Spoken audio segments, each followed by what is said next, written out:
Euh, je ne sais pas comment le formuler, mais tu vois, toutes ces personnes qui ont l'impression d'avoir fait des choses pour elles et qui avancent pas sur leur chemin et qui sont presque encore un peu dans de toute façon, j'ai tout fait, j'y arriverai pas. Et puis de toute façon, voilà, l'hypnose c'est pas pour moi ou personne peut rien pour moi. Mais souvent, j'ai l'impression que c'est bon, c'est elle qui bloque vraiment. Donc, tu vois, c'est comme ce que tu viens d'évoquer en te connectant, c'est comme s'il y avait ouverture, fermeture, quoi. C'est-à-dire que sont dans un espèce de paradoxe. Enfin, pas oui, si, elles sont dans un paradoxe, quoi. C'est-à-dire que elles ouvrent et elles ferment en même temps. Je sais pas, Oui, mais tu sais, moi j'ai déjà reçu des personnes qui avaient tout essayé, qui disaient bon allez, je vais me mettre, on m'a dit que l'hypnose de régression c'était bien, je vais essayer. Mais en fait, elles n'essayent pas vraiment parce qu'elles pensent que c'est le praticien qui va leur permettre de libérer ce qu'elles ont besoin de libérer. Mais non, enfin, ces personnes-là, elles remettent toujours leur pouvoir à l'autre, au praticien, au thérapeute, au psy, tout le temps. Il faut qu'elles apprennent, ces personnes-là, à se dire, ben voilà, c'est moi, en fait, qui vais aller faire la démarche, d'aller libérer, parce que tout vient de moi, tout part de moi, tout est à l'intérieur de moi, et j'ai tout ce qu'il faut à l'intérieur de moi pour libérer ça. C'est arrêter de penser que c'est l'autre, ou c'est la technique qui va la sauver. Ces gens-là qui se perdent de thérapeute en praticien, en psychologue, en psychiatre, en je ne sais quoi d'autre, et qui sont toujours pas bien, et j'y arriverai pas, et ça marchera pas. Ils se positionnent en victime. Je suis désolée de le dire, mais c'est comme ça. Mais je juge pas parce que je comprends que ça soit compliqué à un moment donné de devoir aller se confronter à soi-même parce que ça peut être douloureux, parce que ça peut être effrayant, parce que si je me confronte à mes pardons, moi, si je vais voir en fait tout ce qui me pollue, tout ce que j'ai pas envie de voir, tout ce qui est trop inconfortable pour moi, bah, comment je vais réagir? Comment je vais faire aussi quand je l'aurai plus? Parce que si je suis dans un rôle de victime, donc je vais pas bien, donc les gens s'intéressent à moi, ils vont me soutenir parce que j'ai besoin qu'on s'intéresse à moi. Et si je ne suis plus malade, on va plus s'intéresser à moi. On tout à va fait. m'abandonner, on va me rejeter. Donc c'est peut-être aussi aller voir ça, c'est qu'est-ce qui fait que je suis toujours là-dedans, qu'est-ce qui fait que j'évolue pas, qu'est-ce qui fait que bah, dans mon inconfort, dans ma maladie, dans ce qui me perturbe, je progresse pas. Et qu'est-ce qui fait que je reste? C'est quoi le bénéfice secondaire à être comme ça? C'est aussi accepter d'aller voir ça chez soi. C'est pas se dire je resterai toujours comme ça, mais c'est toujours un choix. La personne, elle veut rester comme ça, elle reste comme ça. Qu'est-ce que je peux faire si elle agit pas? Moi, tu vois, les gens, je leur dis toujours, vous êtes acteur de votre guérison. Donc, si vous faites rien, il se passera rien. Si vous décidez pas d'aller explorer vos inconforts, vos émotions, ce qui vous pollue, il se passera rien. Moi, je n'ai pas de baguette magique et personne, aucun thérapeute a une baguette magique. Le travail, on ne le fera pas à la place de la personne. Il faut que les gens ils arrêtent de penser que le thérapeute, le docteur, le machin, le bidule va les soigner et qu'ils iront mieux après. Il n'y a aucune science exacte, il n'y a aucune potion magique. Et c'est chacun qui va faire le chemin vers soi et accepter d'aller voir, d'aller se poser les bonnes questions. C'est pourquoi je suis comme ça? Pourquoi quelque part, je nourris ça chez moi? Et moi, enfin, tu vois, j'ai cette chance, je vais dire, d'avoir du mal à supporter la dépendance. Donc la dépendance à la cigarette, aux médicaments, à l'autre, à plein de choses. Et j'ai travaillé sur cette notion d'attachement et de rejet.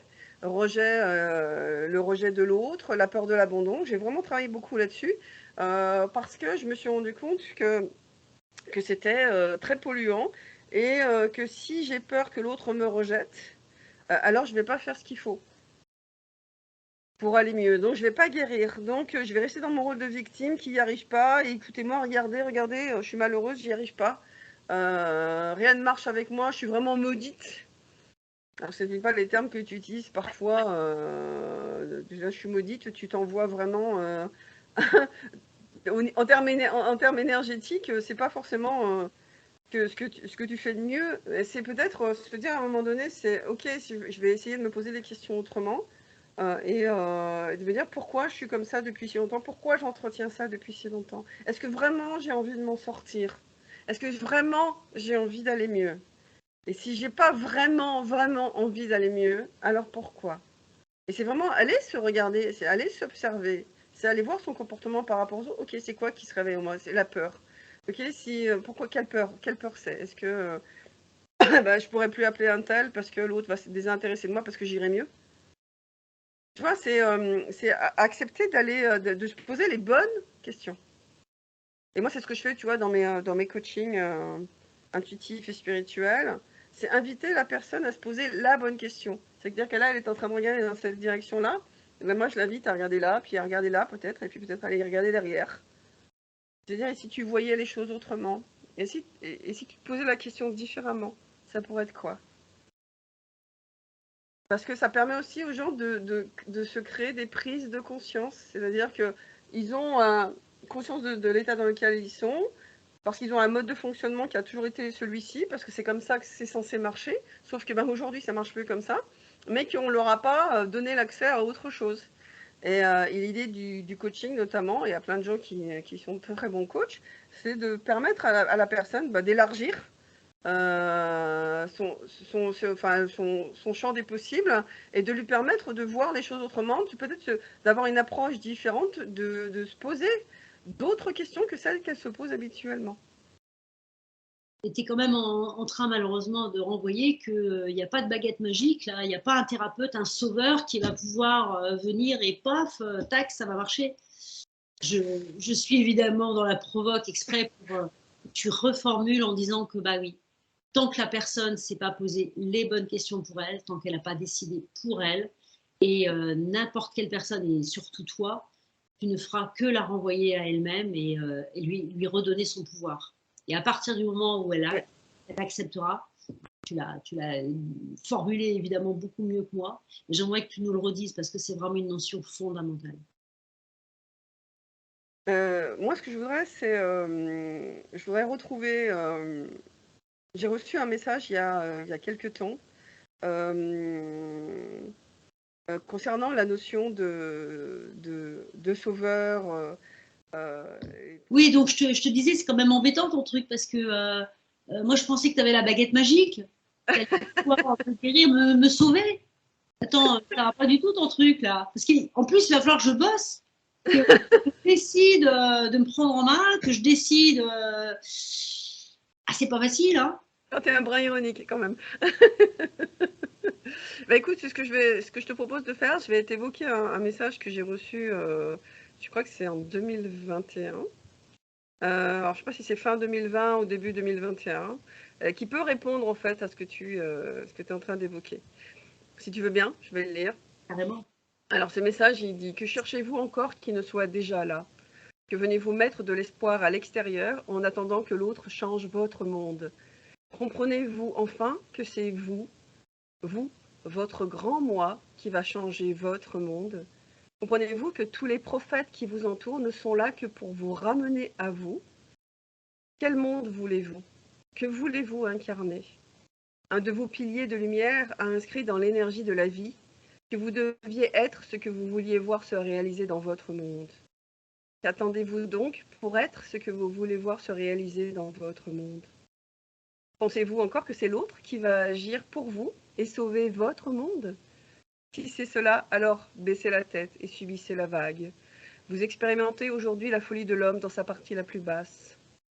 Mais vous expérimentez, et il ne vous a pas été demandé de subir. Qu'attendez-vous de l'autre? Qu'il vous montre la voie? Mais tout prophète n'est pas roi en son royaume, car son royaume, s'il est vide, ne fait pas de lui un roi. Vous êtes chacun prophète en votre royaume. Vous avez chacun en vous le pouvoir de changer votre monde. Il vous a été dit de cesser de vous quereller. Il vous a été dit de cesser de vous désunir. Il vous a été dit de ne pas laisser vos égos vous diviser. Il vous a été dit d'arrêter d'écouter les autres et de vous écouter vous. Il vous a été dit de revenir à vous. Et qu'attendez-vous encore comme message pour enfin revenir à vous? Il n'y aura pas de prophète ou de sauveur du monde, car vous êtes votre propre prophète et vous êtes votre propre sauveur de votre monde à vous, votre monde intérieur. Ne remettez ce pouvoir à personne d'autre qu'à vous. Venez en vous faire la paix. Venez profondément à l'intérieur de vous faire la paix. Extrayez la colère, extrayez la peur, extrayez tout ce qui vous empêche d'être en paix à l'intérieur, car c'est là qu'est la solution de l'humanité. Faire la paix avec vous-même. Cessez de croire que l'autre est la solution, que tout ce que vous vivez perde son sens, car de faux prophètes annoncent ce que vous avez envie d'entendre. Sortez du royaume de l'autre et reprenez les rênes de votre royaume. Cessez d'attendre un changement, une prise de conscience, un réveil humanitaire. Soyez ce changement, soyez cette conscience, soyez ce réveil en vous, pour vous.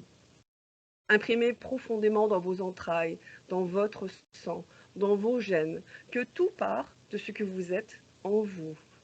Imprimez profondément en vous la paix, la joie, la sérénité, l'humanité, la fraternité. Imprimez ce nouveau monde à venir en vous, comme si vous étiez ce monde, comme si vous étiez cette paix, cette joie, cette fraternité. Devenez pleinement, profondément ce monde que vous voulez vivre. Vibrez-le, rayonnez-le, et il sera ce monde. Car chacun de vous est la goutte nécessaire à l'océan. Chacun de vous est le grain qui forme le banc de sable. Chacun de vous est une étoile qui forme l'univers. Le réveil de l'humanité est dans la force du collectif. Quand l'unité se voit humanité, l'un est le tout. N'oubliez pas cela, l'un est le tout. Que chacun de vous construise son monde intérieur, nettoie son monde intérieur. Que chacun de vous vienne en lui faire la paix. Que chacun de vous se fasse du bien pour lui. Que chacun de vous vienne se faire plaisir. Car ainsi vous vibrerez l'énergie de vie. Car ainsi vous vibrerez l'énergie du bien. Car ainsi vous vibrerez l'énergie d'amour, l'énergie du beau. Et ainsi alors, ce que vous vibrerez inondera le monde devant vous.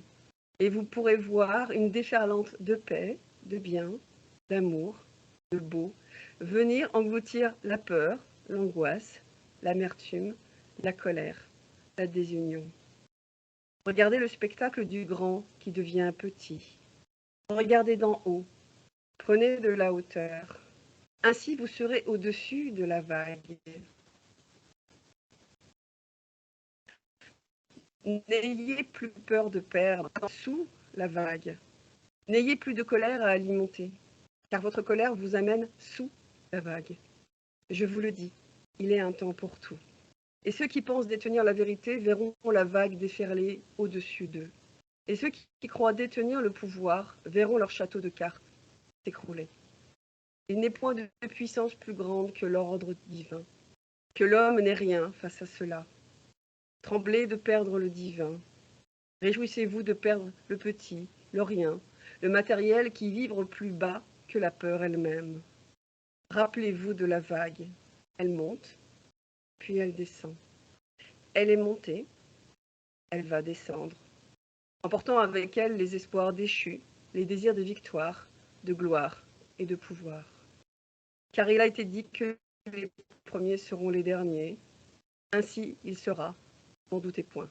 En attendant, continuez à faire la paix avec vous-même. Vous amenez ainsi à vous le monde nouveau.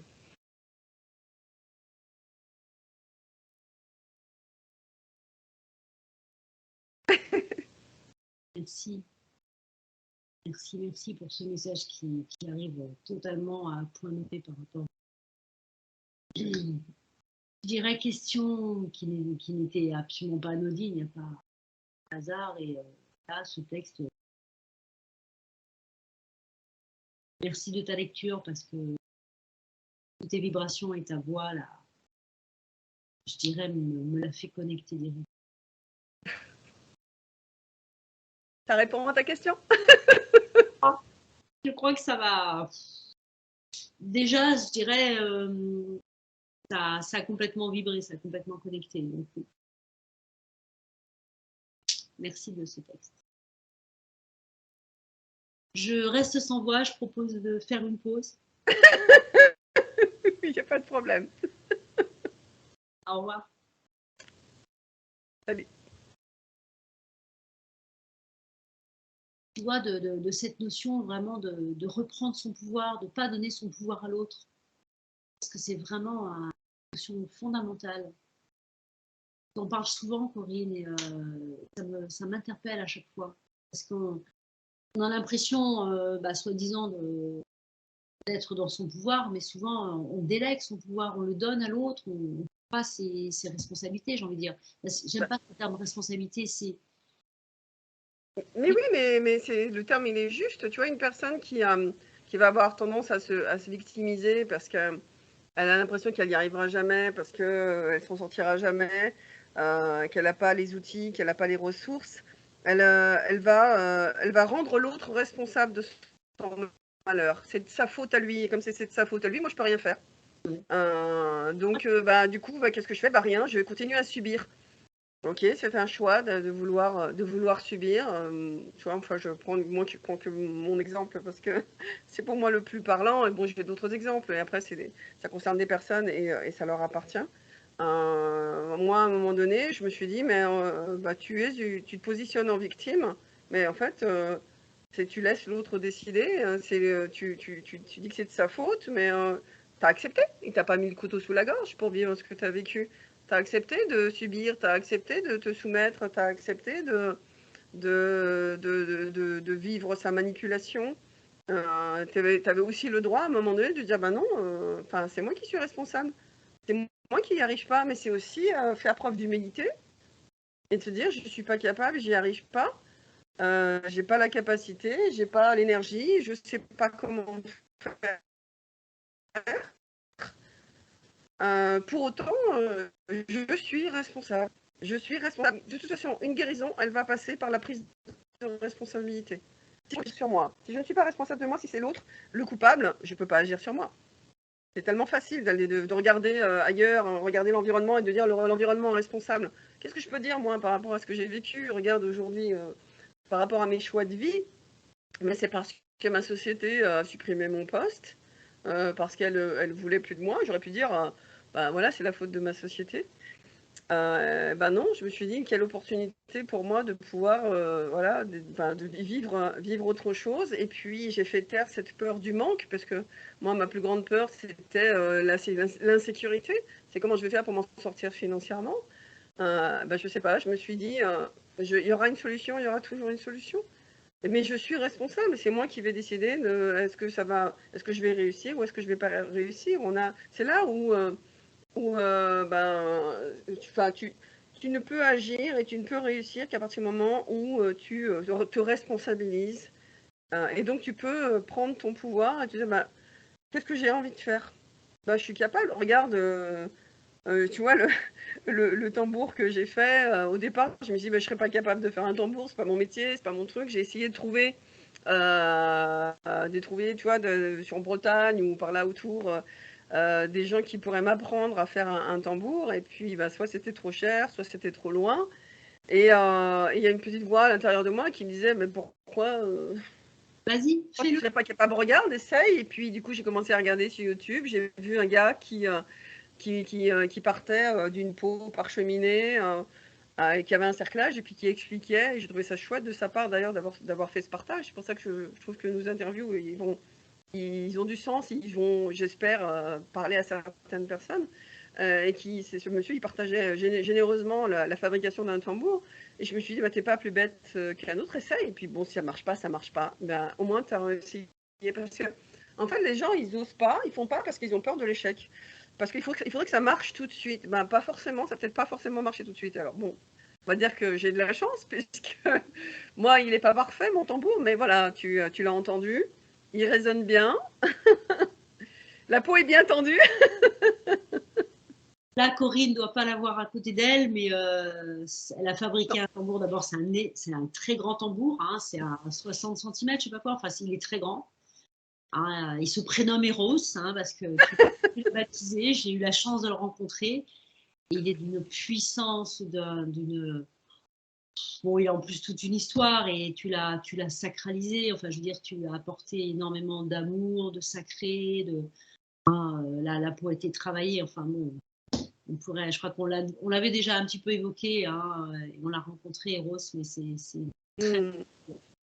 Et c'est bien que tu parles justement de ce tambour parce que, alors je ne sais pas ce que ça va donner, mais j'ai proposé à une amie de vivre l'expérience avec moi. Ce qu'il faut savoir, c'est que dans une autre vie, alors je faisais partie d'une tribu indienne. Alors je ne saurais plus te dire quelle tribu c'était. Et j'avais un rôle d'accoucheuse. Parce que les Indiennes, il y avait certaines qui accouchaient les enfants. Elles accompagnaient peut-être donc les sages-femmes d'aujourd'hui. Et c'était une accoucheuse et elle accouchait les femmes avec le tambour. Et du coup, ben, quand j'ai fait mon tambour et que j'ai reçu ces informations par rapport à ce que j'étais, ça a cheminé en moi. Et puis je me suis dit, ben, qu'est-ce que je fais aujourd'hui dans mes hypnoses de régression? Je fais accoucher les gens de leur partie sombre, de ce qu'ils veulent plus. Et souvent, c'est vrai que les gens se sentent libérés, apaisés, il y a une grande paix intérieure qui se crée. Et donc, j'ai proposé à une personne de vivre une expérience pour accoucher en fait du traumatisme qu'elle a vécu. C'est une personne qui a été violée et qui a commencé à travailler sur elle. Et elle me dit que tout n'est pas réglé. Et je lui ai proposé, je lui ai dit, écoute, est-ce que ça te dirait que on vive une expérience? Alors, je lui ai dit, hein, je ne l'ai jamais fait, mais voilà, je te mettrai en état d'hypnose dans cette intention d'aller faire émerger cette partie-là qui est encore traumatisante, qui est pas libérée, et ben, de l'amener en conscience en fait dans ton corps et de la libérer avec le tambour. Donc d'utiliser le tambour pour venir lui faire accoucher en fait de ce qu'elle a besoin de libérer. Donc c'est une chose que je vais mettre en place prochainement quand elle se sentira pleinement prête, parce qu'elle m'a dit qu'elle était OK. Donc il me reste à créer l'induction qui va bien et d'utiliser justement Eros pour permettre, j'espère, l'accouchement de ce qu'elle a besoin de libérer. Voilà. Et si vraiment ça marche, eh ben, peut-être que je vais créer des séances spéciales pour permettre aux gens d'accoucher de ce qu'ils ont besoin de libérer. Wow. Merci de ce partage, de cette idée, parce que je pense que tu as déjà inclus dans tes outils, hein, d'accompagnement beaucoup d'éléments. Alors déjà, moi, je rappelle ta voix parce que pour avoir effectivement vécu une hypnose quantique, enfin une hypnose vibratoire quantique, la voix est fondamentale. Elle est déjà le premier élément vibratoire incroyable. Tu as un bol de cristal, mais très particulier. Maintenant, tu as Eros, tu as des diapasons, enfin, tu utilises aussi, hein, tu allies aussi beaucoup de, je dirais, ces éléments vibratoires, hein, différents sons, et c'est très, très puissant. C'est incroyablement puissant. Donc, tu multiplies les outils, là, mais pour vraiment, généralement, arriver à des voies libératoires. C'est le but. Ouais. Je me dis que si j'ai dû faire ce tambour, c'est pas pour rien. Si j'ai gardé le cerclage, c'est pas pour rien. Si cette peau, elle est arrivée à moi, une peau de cerf, ben, tu connais l'histoire, c'est pas pour rien non plus. Si je suis arrivée à le faire toute seule, de la manière dont je l'ai fait, c'est pas pour rien. Enfin, pour moi, rien n'est dû au hasard et tout a un sens. Il faut être juste à l'écoute en fait de ces pas que l'on fait, qui nous permettent de cheminer et d'aller dans une direction. Et je reviens, hein, sur la notion initiale fondamentale. À partir du moment où la personne a vraiment décidé, C'est ça. est vraiment prête à lâcher, là, tu peux l'accompagner. Il Oui, ne oui. passe pas rien si la personne, et c'est tellement profondément, c'est dans toutes ses dimensions, j'ai envie de dire, elle est OK avec ça pour vraiment accepter ce lâcher-prise. On avait déjà parlé du lâcher-prise, mais Oui. vraiment là-dedans. Oui, mais enfin, c'est comme ça toujours. Ce que je voudrais préciser par rapport à à mes hypnoses et ma technique, c'est qu'on peut aller dans des vies antérieures, mais le but, c'est pas d'aller dans une vie antérieure pour découvrir ce qu'on a été. Si on doit aller dans une vie antérieure, c'est pour délivrer quelque chose, c'est pour libérer quelque chose, parce que je suis sur une hypnose thérapeutique, et donc je tiens vraiment à le signaler, parce que j'ai des gens qui m'ont contacté pour justement juste par curiosité, et c'est pas le but. En tout cas, moi, je suis pas dans cette dynamique de juste aller explorer ce qu'une personne elle a pu être juste par curiosité. Ce qu'il faut savoir quand même, c'est que les 3/4 des vies, c'est des vies qui sont extrêmement banales, où il n'y a pas vraiment grand-chose de spécial. D'ailleurs, Dolores Cannon l'avait dit dans une interview. Par rapport à au livre qu'elle a écrit, il y a beaucoup de gens qui se sont projetés en pensant qu'ils allaient vivre des choses extraordinaires en séance, mais tu as plein de gens qui vivent pas quelque chose d'extraordinaire en séance. On n'a pas tous été Jeanne d'Arc, Pierre l'apôtre ou un roi ou un sorcier. Parfois, on a des vies extrêmement banales. Et donc, pour moi, le but, c'est pas de savoir ce que la personne elle a été, c'est d'aller libérer ce qui a besoin d'être libéré pour que la personne, aujourd'hui, dans son incarnation, elle vive bien sa vie. Elle se libère de tout ce qui la pollue. Et ça peut être aussi dans d'autres, c'est pas forcément dans d'autres vies, peut-être d'autres parties d'elle-même qui sont pas en accord, peut-être aller discuter avec certaines parties un peu moins vibrantes, enfin un peu moins lumineuses, pour aller négocier, faire la paix et ce qu'on appelle les entités. Parce que, alors, en termes d'entités, on est d'accord, il n'y a pas que des entités sombres, hein, il y a aussi des entités lumineuses. Une entité, c'est quelque chose qui n'est pas incarné. On peut appeler ça presque un esprit. Et l'idée, c'est d'aller équilibrer ce qui n'est pas à l'intérieur de la personne, c'est d'aller lui permettre de se connecter à ce qu'elle est vraiment, peut-être aller faire la paix avec son féminin ou son masculin, sortir de certains schémas de croyances, dépasser des limites qu'elle s'était fixées au départ. C'est élargir son champ de conscience et peut-être lui permettre justement de revoir sa position, de revoir comment dire, son souhait de vie futur et surtout d'être en accord avec elle-même. Et vraiment en accord avec elle-même, en dehors de toute peur, de toute croyance, de tout ce que les autres pourraient penser. Le souci, j'ai remarqué, c'est que les gens se révèlent jamais à eux-mêmes parce qu'il y a toujours cette notion du qu'en dira-t-on. Je trouve que c'est vraiment dommage. Parce que tu as plein de gens qui osent pas, parce que qu'est-ce qu'on va penser d'eux, et puis ils vont être rejetés. Et puis ils osent pas s'exprimer, ils osent pas dire. Moi, c'est vrai qu'aujourd'hui,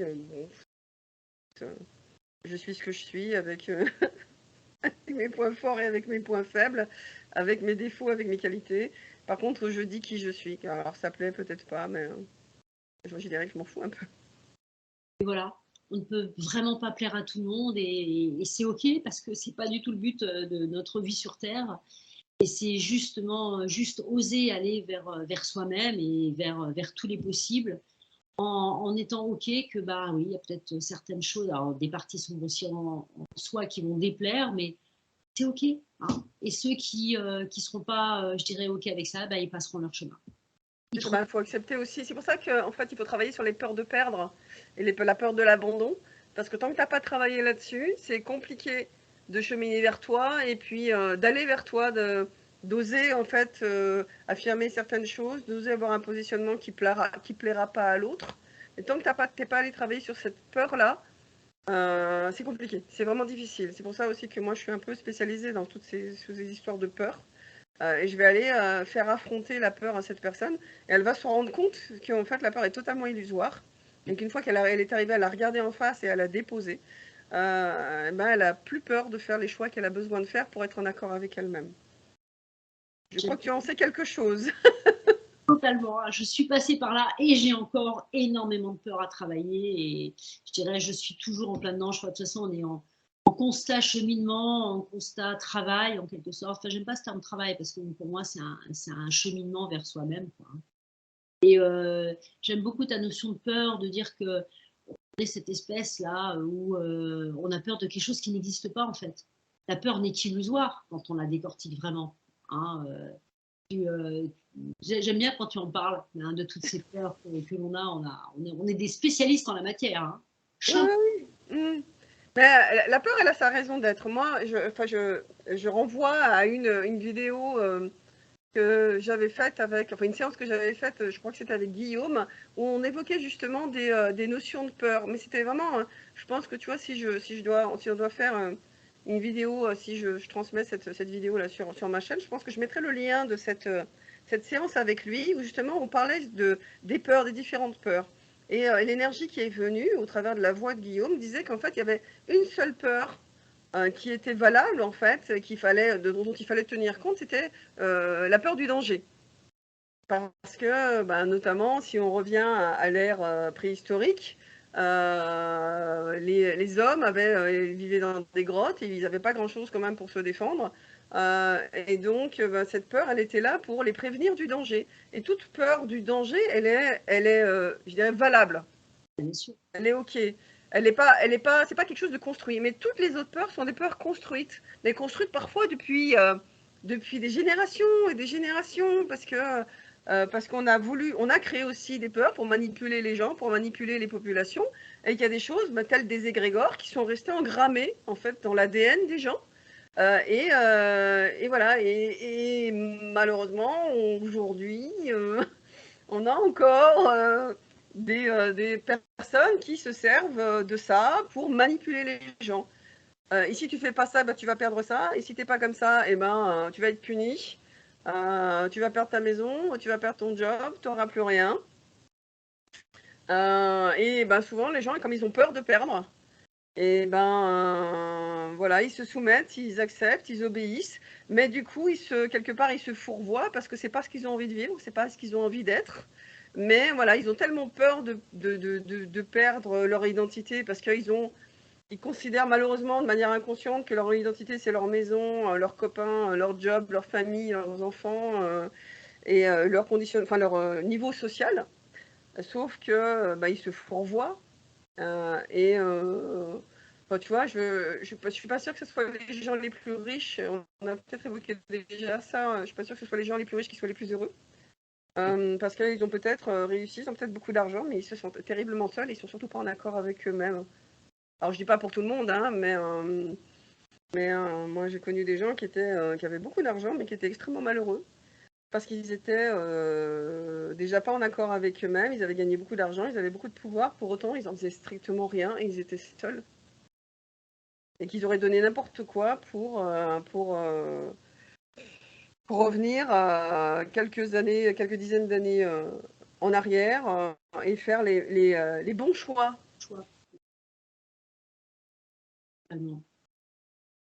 Merci d'évoquer toutes ces notions et ce sont vraiment des notions juste essentielles et d'autant plus dans cette période particulière où j'ai presque envie de dire en même temps on a été effectivement énormément manipulé et balancé au niveau des peurs et c'est vraiment un véritable égrégoire là, qui nous tient là. Grégor.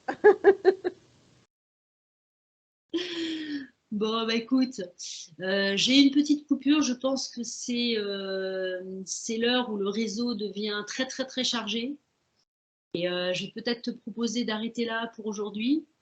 Je voudrais juste finir en évoquant, hein, comme je le fais maintenant souvent, si vous voyez cette vidéo et si vous avez envie que j'interpelle Corinne sur des sujets particuliers, hein, si vous avez des questions, vous n'hésitez surtout pas. Hein, je sais que Corinne, généralement, se fait toujours un plaisir, parfois même un devoir. Enfin, en tout cas, elle est toujours très, très, très ouverte pour essayer de répondre à vos questions. Parfois, ça peut être même une canalisation ou autre. Donc, n'hésitez pas à nous poser vos questions. Et dans la mesure de nos possibles, nous les traiterons.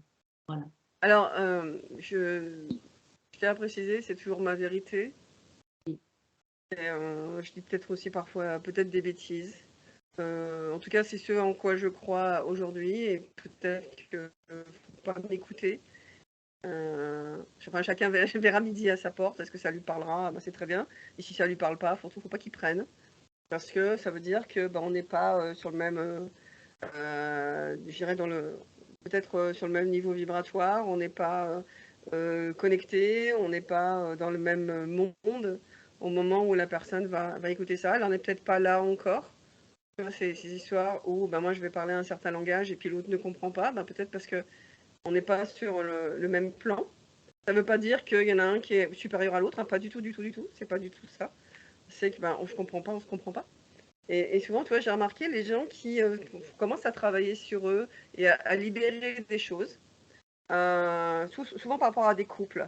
C'est-à-dire que les deux personnes, elles se sont rencontrées parce que vibratoirement, il y a quelque chose qui a parlé l'une à l'autre. Et à un moment donné, il y a une personne, elles se sont reconnues par exemple par rapport à une certaine souffrance, elles ont vécu des souffrances, donc elles se reconnaissent dans ces souffrances, et elles vont s'unir toutes les deux, elles vont cheminer ensemble, et puis à un moment donné, il y a une des deux personnes, elle va plus supporter en fait ce poids-là de la souffrance, elle va vouloir s'en libérer, donc elle va commencer à travailler sur elle, et du coup à s'alléger. Et du coup, comme elle va s'alléger de ce poids, elle va monter vibratoirement. Parce qu'elle va avoir de moins en moins de tension, de moins en moins de souffrance, de moins en moins de douleur, de moins en moins de colère. Et l'autre, potentiellement, il ne va pas travailler sur lui. Peut-être qu'il va être. Il va essayer de la suivre de près parce qu'il l'aime, donc il va essayer de se mettre à l'écoute, essayer d'être attentif. Mais si la personne, elle est contre le fait d'aller affronter ses parts d'ombre, d'affronter ce qu'il a fait souffrir il y a peut-être longtemps, d'aller affronter ses traumas et de libérer tout ça, il se peut qu'à un moment donné, celle qui est là, elle ne redescendra pas, il ne faut pas rêver. Elle a travaillé sur elle, elle a libéré des choses, elle ne va certainement pas redescendre. Ils vont plus s'entendre, ils vont plus se comprendre, ils vont plus parler le même langage. Et c'est là où la personne qui est là, elle peut aussi inviter la personne qui est là à se dire, écoute, regarde comme on est bien quand on est là. T'as vu comme je me sens mieux là maintenant? Est-ce que ça pourrait être intéressant pour toi voilà, parce que du coup, tu vois, on se comprend plus. Ça serait peut-être bien que tu puisses faire ce cheminement-là pour qu'on puisse se retrouver, parce que moi, de toute façon, je ne redescendrai pas. C'est pas possible pour moi, maintenant que j'ai libéré ça, je vais certainement pas leur reprendre le poids de mes souffrances. Parfois, tu as des couples qui vont se séparer, et ça peut être valable aussi en amitié, hein, je veux dire, c'est la même chose, ou même dans un travail, hein, on ne se sent plus en phase avec son travail, parce que les gens qui sont dans ce travail-là, dans leur état d'être, vibratoirement, ils sont plus en fait au même niveau que la personne qui a libéré des choses, qui se met en accord avec elle-même, qui a des choses, elle veut plus vivre ça, elle veut plus être comme ça. Je sais que ça te parle. Et du coup, ça matche plus, et la communication, elle est plus possible, les accords sont de moins en moins possibles jusqu'à devenir impossibles. Et il faut accepter à ce moment-là, de dire, ok, je suis plus sur la même longueur d'onde. C'est ce qu'elle veut dire. Merci, c'est vraiment totalement ça, c'est-à-dire que l'image et le langage de bon sens impopulaire, on n'est pas sur la même longueur d'onde, où on est complètement en phase, on est sur la même longueur, c'est tellement flagrant, quoi, et ton image est très très belle. Et c'est vrai qu'il y a eu, je crois, beaucoup de séparations au moment du confinement notamment, et c'était parfois très douloureux, je pense, pour des personnes qui avaient encore certainement des sentiments, mais voilà, ils n'étaient plus du tout dans la même phase, sur la même longueur d'onde, et elles ne se comprenaient plus. Et c'est important à ce moment-là que les personnes se séparent, quoi. Et que ça Mais tu vois, je pense que c'est des personnes qui s'étaient jamais vraiment compris. Mais comme en fait, elles avaient des métiers où elles se voyaient pas tout le temps, elles arrivaient à trouver en fait un accord. En fait, elles se voyaient le temps nécessaire pour pouvoir justement continuer à partager des choses. Mais du coup, elles n'étaient pas confrontées vraiment l'une à l'autre. Elles se voyaient pas en fait dans leur réalité, dans ce qu'elles étaient vraiment. Et justement, le confinement, il a amené aux gens à se confronter les uns vis-à-vis des autres et peut-être se rendre compte que en fait, la manière de vivre, la manière de l'autre de vivre sa vie, de m'appréhender, de réagir à ce que je suis, ça le fait plus, je comprends pas. Peut-être parce que justement, avant, les gens avaient leur vie, ils n'étaient pas tout le temps ensemble. Et c'est pour ça que je trouve que ce confinement, il a mis les choses à niveau. Il a permis aux gens je veux dire, c'est un peu comme si on levait le voile sur des réalités qu'on voulait pas voir. C'est que, on s'entendait pas vraiment avec l'autre, mais on se leurrait, on disait, non, j'ai pas envie d'être seule, donc je vais accepter de vivre avec cette personne. Pour autant, je l'aime. En tout cas, je pense l'aimer. Et puis, je vais faire fi de ses petits défauts, de ses petits trucs, parce que de toute façon, je le vois pas tout le temps. Donc, voilà, ça va bien. Parce qu'on ne se voit pas tout le temps. Mais à partir du moment où on nous a obligés à nous retrouver face à face, c'est face aussi aux incohérences, face à ce qu'on n'avait pas voulu voir avant, face à ce qu'on on avait je dirais, mis sous le tapis. Et je trouve que c'est une période qui a été faste pour beaucoup parce que ça a permis justement de remettre un peu les pendules à l'heure. Totalement. Et je trouve que c'est bien parce que du coup, les gens se voilent plus, on pouvait plus se voiler la face. Ils se rendaient bien compte que ils étaient avec l'autre parce que les conventions, les croyances, parce qu'ils avaient aimé l'image de ce que l'autre leur renvoyait. Et que cette image aujourd'hui, elle correspondait plus à ce qu'ils avaient besoin de vivre et ce qu'ils avaient besoin d'être. Totalement. Non, c'est très vrai, hein, et j'ai envie de dire, encore merci le confinement pour ça, parce qu'il y a eu des choses, pour certaines personnes, extrêmement douloureuses, mais comme on dit, c'est vraiment un mal pour un bien, quoi. Hein.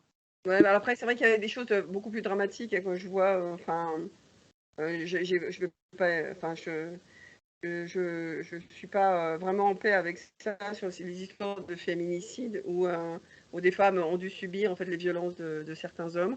Et je pense que pour ces femmes-là, ça a été extrêmement, extrêmement compliqué. Il y a pas, je pense que toutes les, enfin, t'en as qui vont dire super chouette, le confinement a permis plein de choses, qui ont permis de libérer, mais je pense que ça a fait aussi beaucoup de mal à certaines personnes, voire et puis à certains enfants.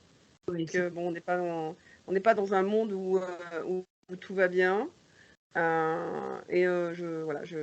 réalise aussi qu'il y a plein de gens qui n'ont pas du tout aimé ce confinement parce qu'ils n'ont pas pu justement euh, justement se permettre de pouvoir vivre autre chose, de se décharger de la contrainte et de la violence de l'autre et de pouvoir se sauver, trouver des alternatives.